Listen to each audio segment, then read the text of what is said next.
హరి ఓం శ్రీ మహాగణాధిపతయే నమః. శుక్లాంబరధరం విష్ణుం శశివర్ణం చతుర్భుజం ప్రసన్నవదనం ధ్యాయే సర్వవిఘ్నోపశాంతయే. అగజానన పద్మార్గం గజాననమహర్నిశం అనేకదంతం భక్తానాం ఏకదంతముపాస్మయే. శరదా శరదాంభోజవదనాం వదనాంభుజే సర్వదా సర్వదా అస్మాకం సన్నిధిం క్రియాత్. కూజంతం రామ రామేతి మధురం మధురాక్షరం ఆరుహ్య కవితా శాకం వందే వాల్మీకి కోకిలం.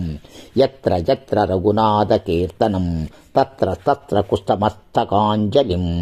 బాష్పవారి పరిపూర్ణలోచనం మారుతిం నమత రాక్షసాంతకం. మనోజవం మారుతతుల్యవేగం జితేంద్రియం బుద్ధిమతాం వరిష్టం. వాతాత్మజం వానరయూతముఖ్యం శ్రీరామదూతం శిరసా నమామి. నమోస్తు రామాయ సలక్షణాయ దేవ్యై చ తస్యై జనకాత్మజాయై. నమో అస్తు రుద్రేంద్రయమానిలేభ్యో నమో అస్తు చంద్రార్కమరుద్గణేభ్య. ప్రియ భగవద్బంధువులారా, హనుమంతుని రావణాంతపుర ప్రవేశం 4వ సర్గ సుందరకాండ. నిచ్చిస్య పురీం శ్రేష్టాం లంకాం తాం కామరూపిణీం విక్రమేణ మహాతేజ హనుమాన్ కపిసత్తమః.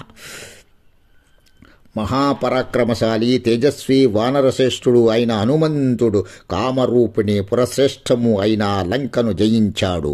పిదప సింహద్వారం గుండా కాక ప్రాకారం లంఘించి లంకలోకి ప్రవేశించాడు. సుగ్రీవుడికి సంక్షేమం చేకూర్చేవాడైన హనుమంతుడు మొదట ఆ లంకానగర భూభాగం మీద తన ఎడమ పాదాన్ని శత్రువుల తల మీద పెట్టినట్లు మోపాడు. బలిష్టమైన ఆ హనుమంతుడు రాత్రి వేళ ముత్యాలతోనూ పువ్వులతోనూ ప్రకాశిస్తున్న రాజ్యమార్గంలో వెళ్ళాడు. అతడు ఆ విధంగా రాజమార్గాన్ని బట్టి రమ్యమైన లంకానగరంలో తిరుగసాగాడు. పక పకమనే నవ్వుల సవ్వడులు, వివిధ వాద్యాలు కొన్ని అక్కడ వినవస్తున్నాయి. ఆ ఇళ్ళు వజ్రాలు పొదిగిన గవ్వాక్షాలతో అలంకరింపబడి ఉన్నాయి. కొన్ని వజ్రాల ఆకారంలోనూ కొన్ని అంకుశాల ఆకృతిలోనూ నిర్మితాలై ఉన్నాయి. ఉన్నతాలైన గృహాలతో నెలకొని ఉన్న లంకానగరం మేఘాలతో ఆకాశంలా ప్రకాశిస్తున్నది. ఆ లంకానగరం తెల్లని మేఘాల వంటి ఉన్నతమైన భవంతులతో దివ్యమానంగా వెలిగిపోతోంది. కొన్ని గృహాలు పద్మాకారంలోనూ కొన్ని స్వస్తిక ఆకారంలోనూ ఉన్నాయి.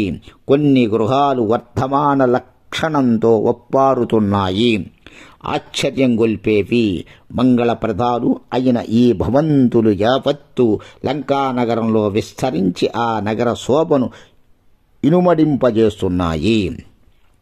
సుగ్రీవహితకరుడైన రాముని కార్యార్థం సంచరిస్తున్న హనుమంతుడు చిత్ర విచిత్ర పుష్పమాలికలతోనూ భూషణాలతోనూ అలంకరింపబడిన ఆ లంకా నగరాన్ని చూసి ఎంతో ఆనందించాడు. ఒక గృహం నుండి మరొక గృహానికి వెళుతూ నానా ఆకృతులలో ఉన్న భవంతులను చూశాడు.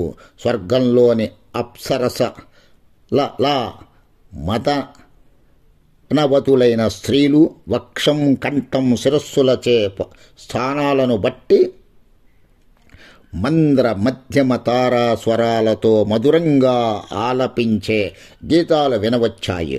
గొప్పవారైన రాక్షసుల భవంతులలో స్త్రీలు నడుస్తున్నప్పుడు జనియించే వడ్డాణాల సవ్వడులు, అందెల ధ్వనులు, ఆ స్త్రీలు మేడలపైకి ఎక్కుతున్నప్పుడు దిగుతున్నప్పుడు జనియించే ధ్వనులు, వీరులు తమ జబ్బలు చెరచడం వలన కలిగే ధ్వనులు, సింహనాదాలు హనుమంతుడికి వినవచ్చాయి.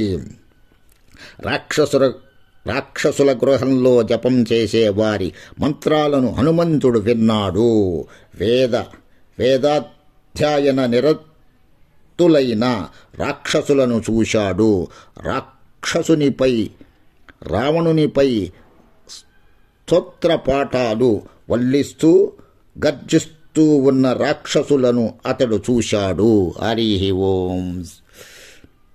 సుందరకాండ హనుమంతుని రావణాంతపుర ప్రవేశం 4వ సర్గ 13 వరకు తెలియజేసినాము, గమనించగలరు. ఓం నమ శివాయ చ నమ శివాయ. సమస్త సన్మంగళాని భవంతు.